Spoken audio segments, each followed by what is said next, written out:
গভীর রাত, চারিদিক স্তব্ধ, আর সেই নীরবতা ছিঁড়ে আচমকায় আগুনের বিভীষিকা। কাঁথি পৌরসভার 6 নম্বর ওয়ার্ডের মনোহর চক এলাকায় এক প্রতিবন্ধী ব্যক্তির ধূপকাঠি থেকেই আগুন লাগার ঘটনা ঘটে।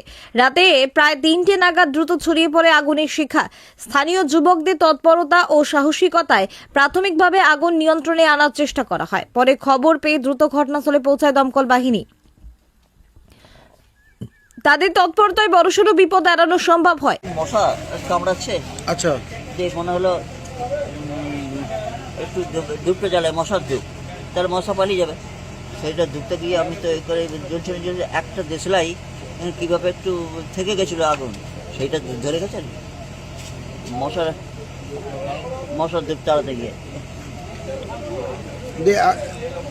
আপনার নাম? আশিস কুমার দাস।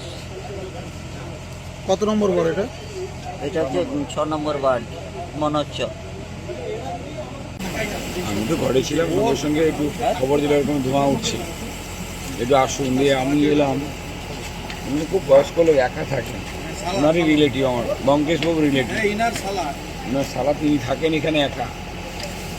তো তিনি ধূপটা দিয়েছিলেন বোধহয়, মশার ধূপ, সেখান থেকেই আগুনটা লেগেছে আর কি। আর তিনি তো এমনি চলাফেরা ভালো স্বাভাবিকভাবে করতে পারেন না, প্রতিবন্ধী মানুষ, সে কারণেই কিছু নিরুপায়।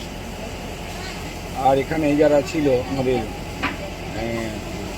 নামটা কি, অতনু থেকে শুরু করে এখানে আমার সাজিদ এবং গুড্ডু, রাজেশ, এরা থেকে মৃত্যুঞ্জয়রা থেকে মোটামুটি তাকে ধরে বার করে এবং জল টল দেয়।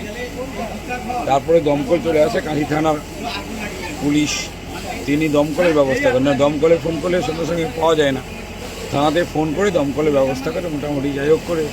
তো এতক্ষণ ধরে জল দেওয়া হচ্ছে, পুরনো অনেক জিনিস রেখেছে, এই জন্য আগুনটা সহজে নিভছে না, আয়ত্তে আসছে না।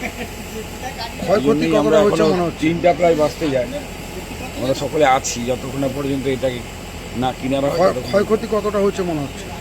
তিনি তো বলছেন যে আমার দলিল যাবতীয় যা ছিল সেটা তো গেল, স্বাভাবিক কারণে তার যতটুকু সম্পদ তার, আর আসবাবপত্র যা ছিল সেটা পুরো পুড়ে গেছে।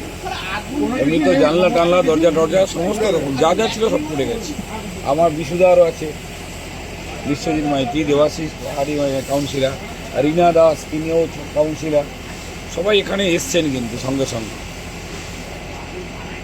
এই সংকটের মাঝেই মানবিকতার উজ্জ্বল দৃষ্টান্ত স্থাপন করেন দক্ষিণ কাঁথি বিধানসভা কেন্দ্রের তৃণমূল প্রার্থী তরুণ জানা। খবর পাওয়া মাত্রই গভীর রাতে ঘটনাস্থলে পৌঁছে যান তিনি এবং পরিস্থিতির সামাল দিতে সক্রিয় ভূমিকা নেন। স্থানীয়দের কথায়, যেখানে বিজেপি প্রার্থীকে গত 5 বছরে দিনের আলোতেও নিয়মিত দেখা যায় না, সেখানে তরুণ জানাকে দিন হোক বা গভীর রাত এক ডাকে পাশে পাওয়া যায়। ক্ষতিগ্রস্তদের পাশে দাঁড়িয়ে প্রয়োজনীয় সহযোগিতার আশ্বাস দেন তিনি। পাশাপাশি প্রশাসনের সঙ্গে সমন্বয় রেখে দ্রুত পরিস্থিতি স্বাভাবিক করার দিকেও নজর দেন। ব্যুরো রিপোর্ট, এখন খবর।